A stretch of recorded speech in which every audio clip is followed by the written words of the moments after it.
내 책 어때요?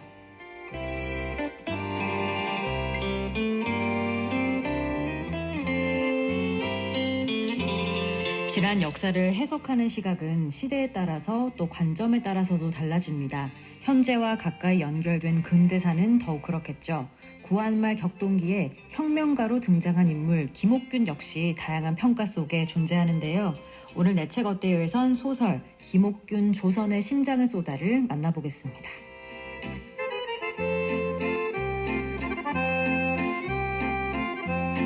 김옥균 조선의 심장을 쏟아. 이 책은 갑신정변의 주역인 김옥균의 삶과 사상을 재조명하고 그가 꿈꾸었던 혁명의 의미를 돌아보는 소설인데요. 이 책 쓰신 이상훈 작가님 모셨습니다. 안녕하세요. 네, 안녕하세요. 네, 반갑습니다. 반갑습니다. 이상훈 작가님 소개를 보니까요. 원래 방송 PD셨어요. 그때도 예. 히트작을 엄청 많이 만드셨는데 소설도 히트작을 엄청 많이 만드셨어요. 어떻게 하다가 이 소설을 쓰시게 되신 겁니까?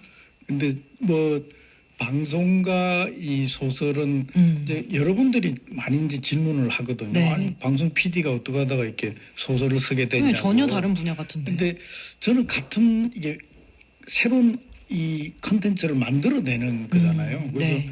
방송도 항상 하면서 새로운 거를 자꾸 뭔가 좀 이 시청자들이 좋아하는 걸 만들어내는 그 습관이 쭉 네. 뭐 PD 생활만 한 35년 이렇게 쭉 하다 보니까 어떤 프로그램을 하셨어요? 뭐 코미디 프로는 뭐 여기 틴틴 와. 파이브부터 해서 네. 다 내가 만들어서 그다음에 뭐 시트콤은 LAR이랑 여고 시절 네. 뭐 이런 예지훈이 나와서 했던 그런 것들을 하면서 이제 대본 작업을 이제 좀 했는데 이 소설을 이제 이 부분도 제가 어떻게 소설가가 되려고 생각은 전혀 하지를 않았죠. 아, 그래요? 진짜로.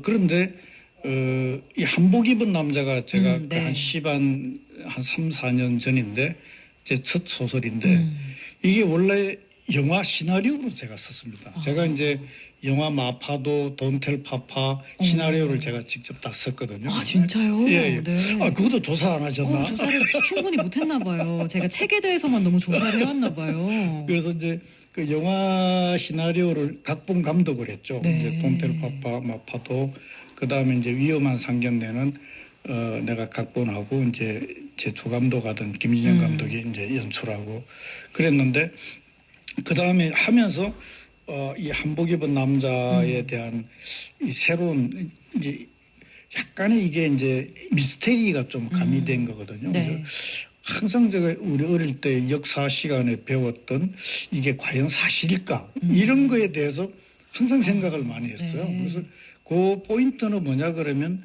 장영실에 대한 실종 미스테리예요. 근데 이 역사를 이렇게 세종실록이나 이런 거를 쭉 보면은 세종대왕이 장영실을 노비에서 삼품의 벼슬까지 해주면서 이 실록에 항상 세종이 뭐가 이렇게 막히면 영실을 불러라라는 게 실록에 계속 나와요. 네. 그런데 1442년에 장영실이 세종의 가마를 잘못 설계해서 곤양을 치고 그래서 내쫓아다가 마지막 기록입니다. 이 조선이 기록의 문화고 세종이 네네. 그렇게 왕이 아꼈던 사람이 어디로 기양을 보냈으면 어디 기양을 보냈다. 언제 죽었으면 언제 죽었다. 이게 정확히 나와야 되는데 무덤도 없습니다. 장영실. 네. 그 세종이 그렇게 아꼈던 사람.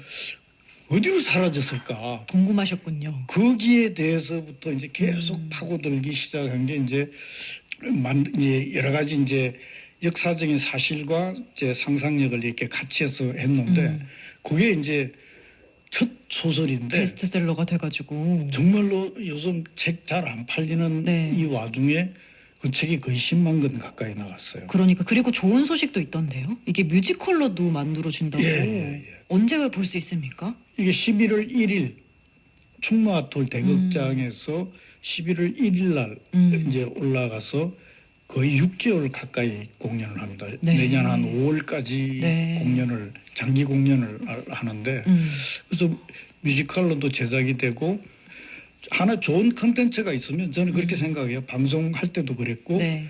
우리가 맨날 뭐 OSMU 원소스 멀티유즈 하지만 좋은 컨텐츠가 있으면 드라마도 하고 영화도 하고 뮤지컬도 하고 이렇게 네. 여러 가지로 할 수 있는 그래서 뭐 그런 부분에서 제 소설들이 항상 제가 방송 PD 출신이기 때문에 그런 감각을 가지고 그걸, 하시는 거군요. 염두에 두고 제가 많이 쓰죠. 소설을. 근데 이 한복 입은 남자도 그렇고요. 오늘 만나볼 책도 그렇고 역사 소설이라고 할 수 있잖아요. 네, 예. 역사에 원래 관심이 많으셨던 거예요. 예, 역사는 원래 제가 학교 다닐 때부터 약간 저는 좀 이렇게 뭐라 그러죠? 약간 삐뚤하게 본다 그럴까? 그 학교에서 배우는 역사가 이게 과연 사실일까? 이 부분을 저는 항상 의문을 품었습니다. 네. 근데 선생님한테 많이 옛날에 맞기도 하고 혼났겠네요. 옛날 맞았어. 그래서 역사라는 거는 이긴 사람이 쓰는 거잖아요.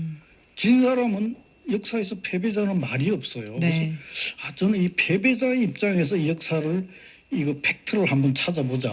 제 역사 소설들이 다 그렇게 해서 뭐 그런 이제 요번에 이제 이런 김옥균에 대한 이야기도 우리가 역사적으로 국사 시간에 배울 때는 다 짧게 그냥 3일 천하 딱 이렇게만 그리고 어떤 분들은 이게 약간의 친일파도 아닐까 막 이런 잘못 평가된 부분들이 굉장히 많거든요. 그런데 제가 이제 SBS 개국 멤버로 있었지만 일본을 저한테 또 보내줬습니다. NTV가 우리 SBS하고 연수 같은 걸 보내주셨군요. 예, NTV에서 이제 그때 제가 일본에 좀 한 3개월 이상 머물렀어요. 네.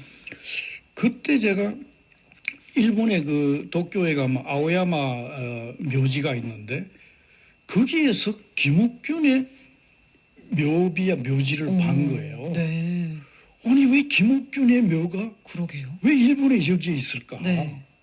그래서 그 20년 전 이야기지만 그때부터 의문을 계속 품고 있었죠. 마음속 어딘가에 남아 있었군요. 예, 그래서 이거 김옥균이 일본에 그리고 뭐 계속 이제 뭐 나중에도 이게 제가 소설을 쓰기 시작하면서부터는 6개월을 일본에 머물렀습니다.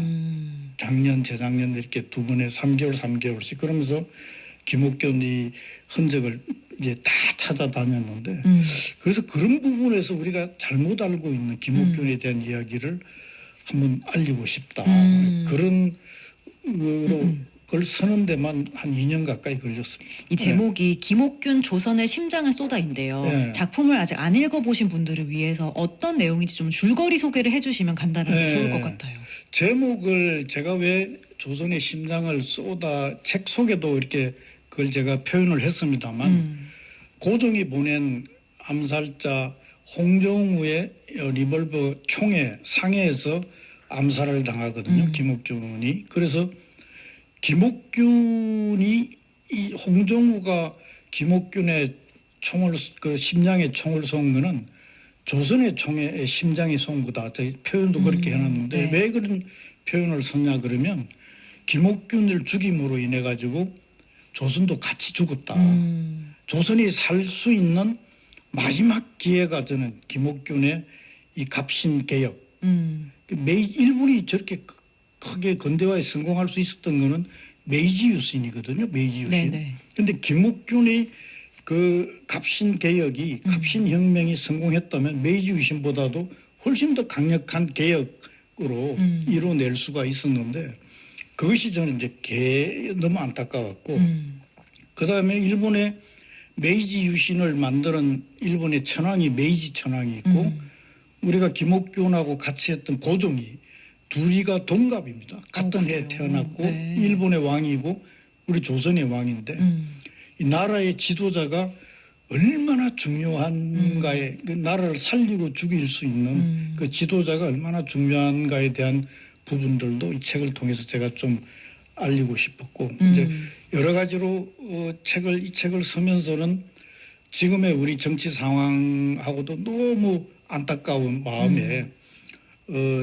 쓰면서 몇 번을 고치고 작가는 또 중립적 입장으로 해야 되기 때문에 수정을 참 많이 했던 작품입니다. 저도 읽으면서 엄청나게 조사를 많이 하신 게 느껴졌거든요. 아까 뭐 일본도 가셨다고 했지만 전 놀라웠던 게 우리보다 오히려 일본에서 김옥균에 대해서 뭔가 기록도 많고 잘 알고 많습니다. 있다는 게 너무 신기해서요. 이 조사하시면서 좀 인상 깊었던 내용 같은 게 있었습니까? 저는 이번에 이거 김옥균 자료 찾으면서 이제 우리가 뭐 일본이 우리를 식민지로 만든 거니 정말 나쁜 놈들이죠, 일본에. 근데 일본에 좋은 사람도 많다는 거를 김옥균을 그렇게 일본의 김옥균이가 일본 갔을 때 김옥균을 도와주고 김옥균을 이렇게 후원했던 후쿠자와 유키치라는 분이 있습니다. 어떤 사람이에요? 그분이 일본의 자유민권 운동가로서 미국을 제일 먼저 이 유럽하고 갔다 와서 일본의 이런 개화 문화, 젊은 애들의 문화를 바꾼 사람입니다. 그래서 일본 사람이 제일 존경하는 사람으로 후쿠자와 유키치. 혹시 일본 돈 10,000엔짜리 네네네. 그 10,000엔짜리 주인공. 아 그래요? 거기 작년까지 네. 2024년까지 그 10,000엔짜리 주인공이 그리고 2024년 9월인가 10월부터 이제 바뀌었어요? 바뀌었는데 네. 지금도 일본 가면 후쿠자 유키치 돈 쓰고 있죠. 음. 그래서 그분이 김옥균하고 이 관계가 이 브로맨스가 너무 그분 자료들 그분이 일본의 게이오 대학을 만드신 분입니다. 네. 이 일본이 명문대잖아요. 그렇죠. 우리가 연고대 그러잖아요. 네. 일본은 그 게이오 대학하고 와세다가 양쪽의 명문이거든요. 그래서 이 게이오 대학을 만드신 분이고 문화 쪽으로 일본은 뭐 정치하고는 관계없이 문화 쪽으로 해서 이거 삼화주의를 이 조선, 청나라, 일본 이 세 나라가 힘을 합해야 그때 외세가 음하게 쳐들어왔지 않습니까? 중국도 아편전쟁으로 무너지고 그러니까 그래서 세 나라가 힘을 합쳐서 서구 외세를 물리쳐야 된다고 주장한 분이 그분이거든요. 네. 그래서 나중에는 이제 일본 애들이 이제 만주전쟁 일으키면서 대동아 공영권 이걸 왜곡했지만 후쿠자와 유키치라는 분은 처음엔 절대 그게 아니었거든요. 그래서 그런 부분에 후쿠자와 유키치와 김옥균의 이 관계는 정말 후쿠자와 유키치는 나중에 김옥균이 암살당하고 나서도 끝까지 김옥균의 가족을 다 챙깁니다. 김옥균의 딸까지 일본으로 유학 게이오 대학을 보내가지고 하려고 그랬는데 네. 김옥균 딸이 거절을 합니다. 아버지에 대한 그 자기 가족을 버렸다는 엄마가 완전히 노비가 됐지 않습니까? 네. 아버지는 다 죽고 역적으로 몰려서 그래서 그 딸이 그 원한 때문에 안 가거든요. 그 네. 나중에 이제 제가 소설로 그걸 가지고 이 부녀 간에 그거를 내가 막 딸의 아버지를 김옥균이 딸을 얼마나 사랑했던지에 그거를 제가 소설로 이렇게 표현을 했는데 네. 이제 그거 가지고 읽은 분들이 많이 울었다는 분도 있습니다. 근데 저도 미리 읽고 왔는데요. 저는 어디까지가 이 김옥균의 실제 모습이고 네. 어디까지가 작가님께서 뭔가 상상력을 발휘한 부분인지가 좀 궁금했거든요. 읽으면서 네. 작가님이 소설 속에서 표현하시고자 한 김옥균은 어떤 사람이었는지 좀 설명을 듣고 싶어요.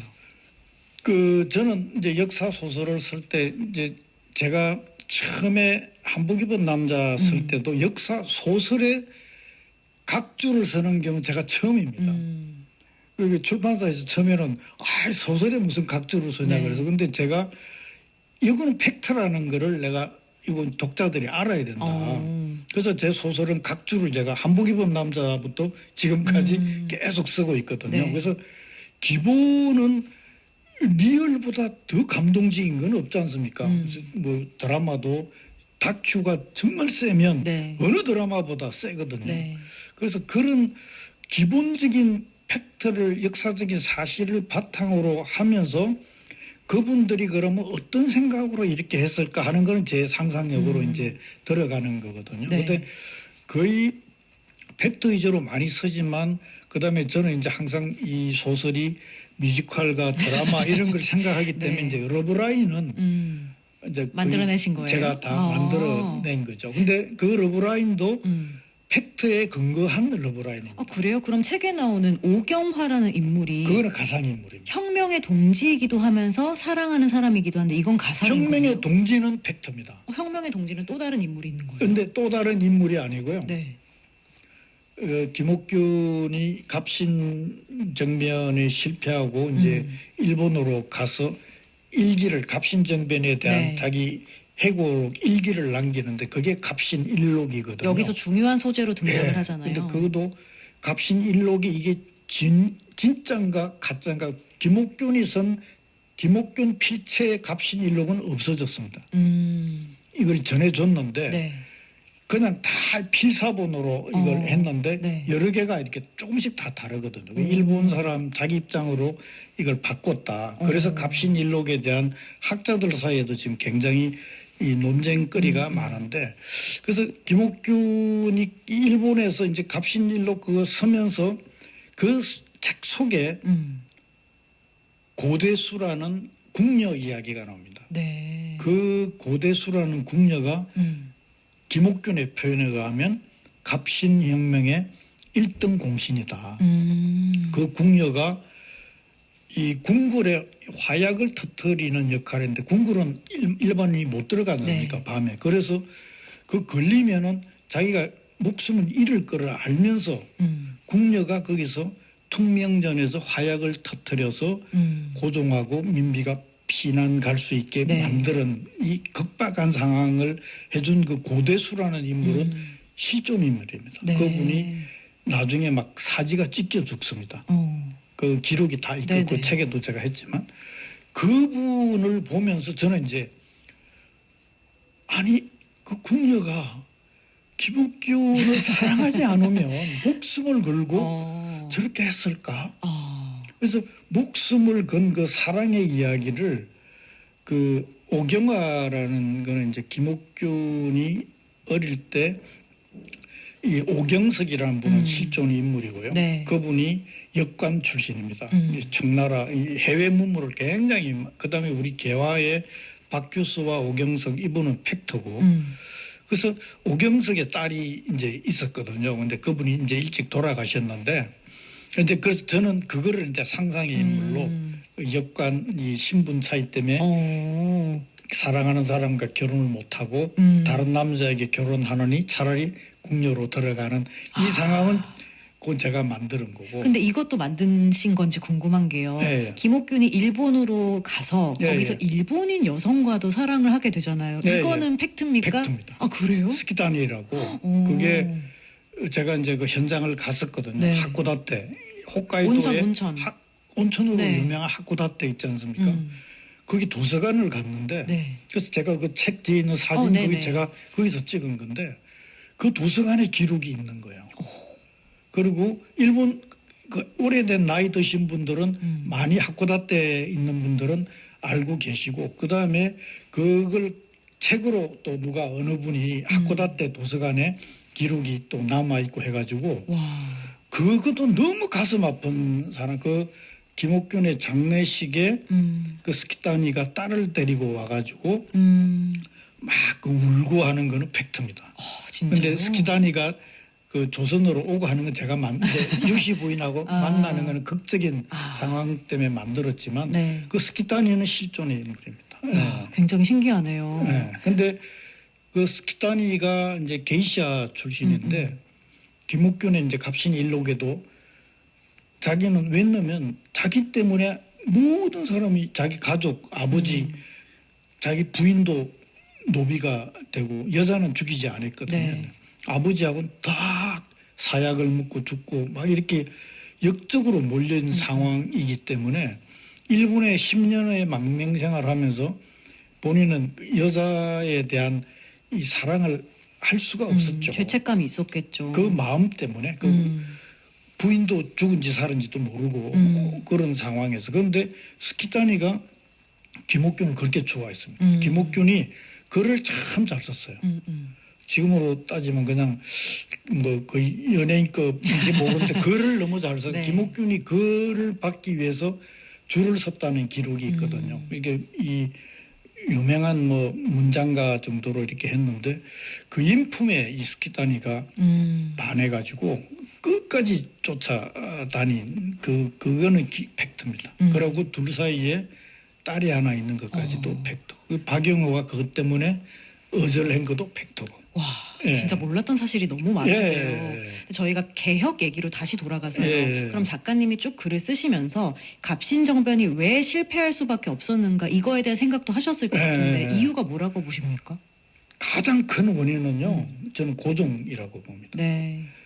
김옥균, 박영효, 서재필 이런 분들이 최고의 집안입니다. 박영효는 부마입니다. 네.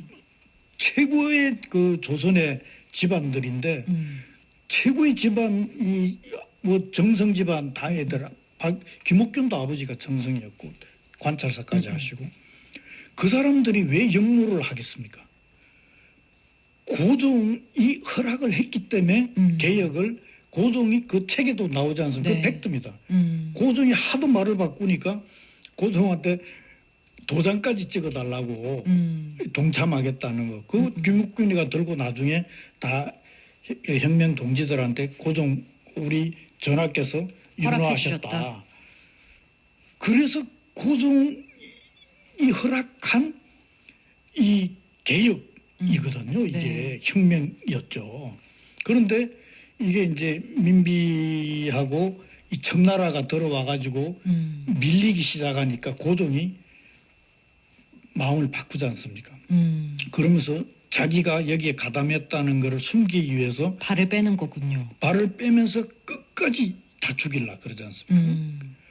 그게 저는 가장 큰 고종의 배신. 그 두 번째가 저는 이제 김옥균도 나중에 후회했지만 일본의 힘을 빌리려고 했던 끌어들인 것이. 끌어들인. 네. 근데 왜냐하면 그때도 제 책에도 했지만 이것도 다 팩트인데 박영효가 그때 이제 신군 이모군란 끝나고 나서 일본의 이 광주 유수로 있을 때 그 신식 군대를 만들었습니다. 그게 네. 혁명으로 하려고 만드는 건데 그게 발각이 이게 민비가 의심스럽게 민영기가고 이런 애들이 해체를 시켜버립니다. 그래서 사군형에 편입을 시켜버리거든요. 네.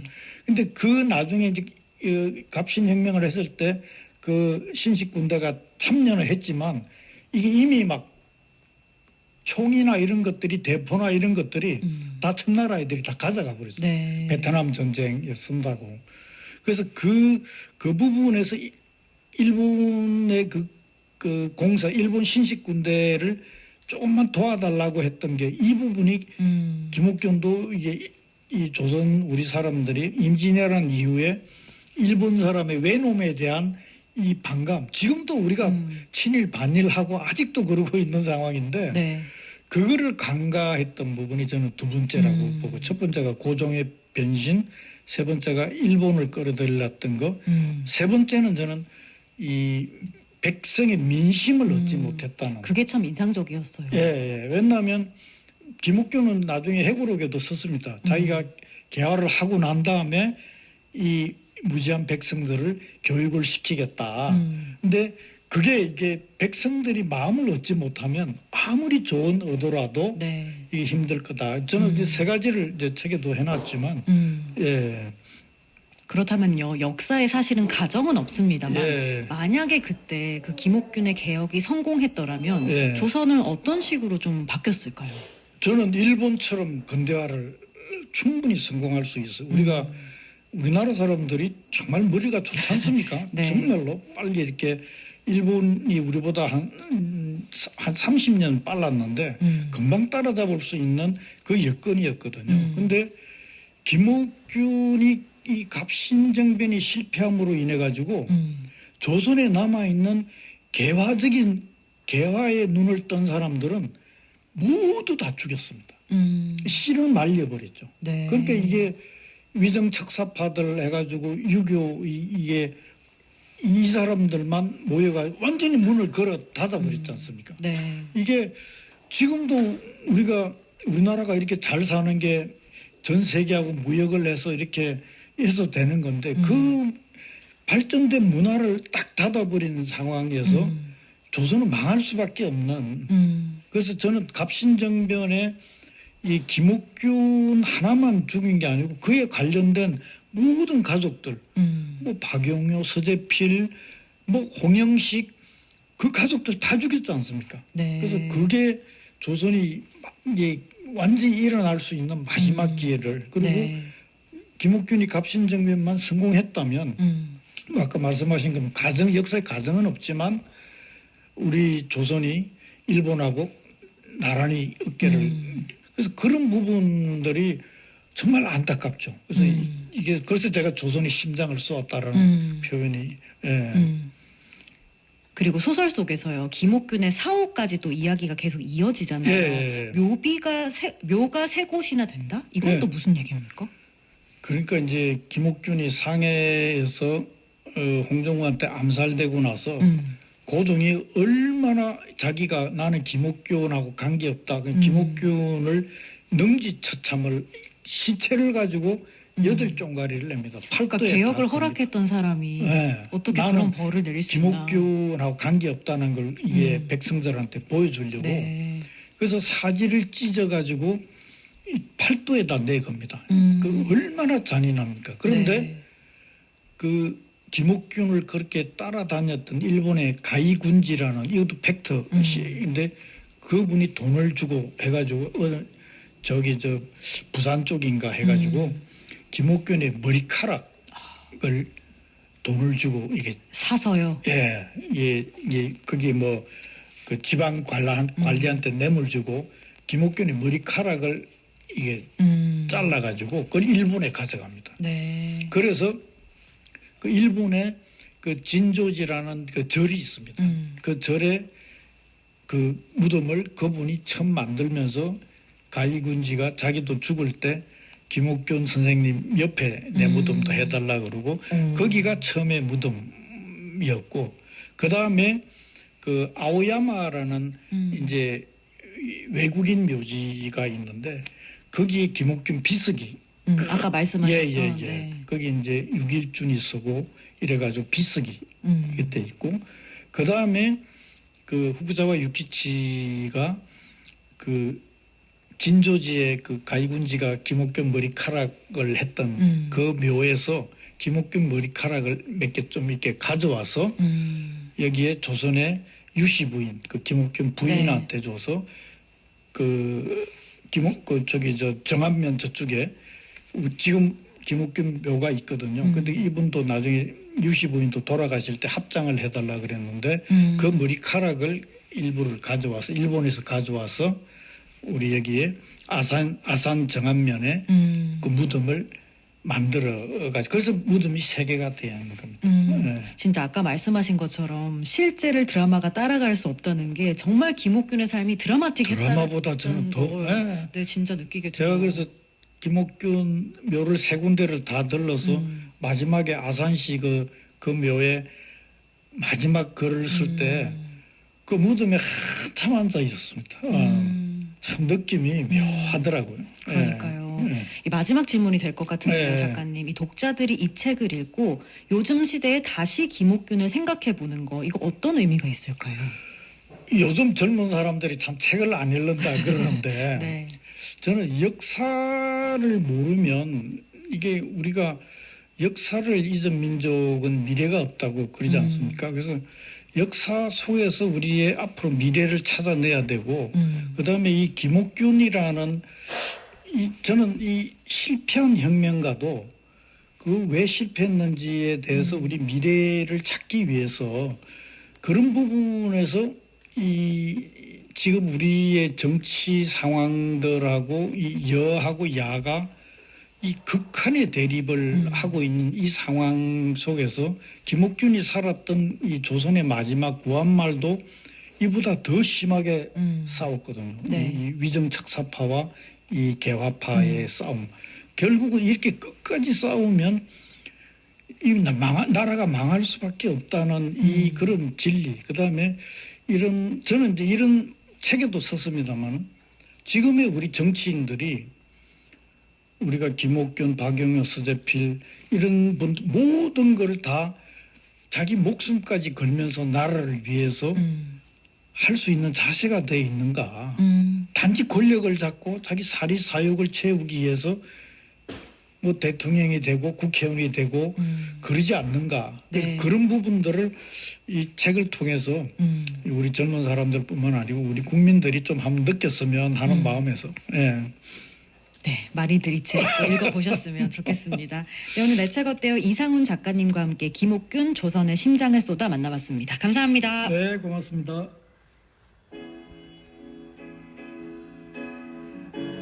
오늘 책하고 놀자 여기까지입니다. 저희는 마지막 곡으로 더 스타일리스틱스의 You Make Me Feel Brand New 띄워드리면서 인사드리겠습니다. 우리도 행복한 동행 책 한 권 잊지 마세요.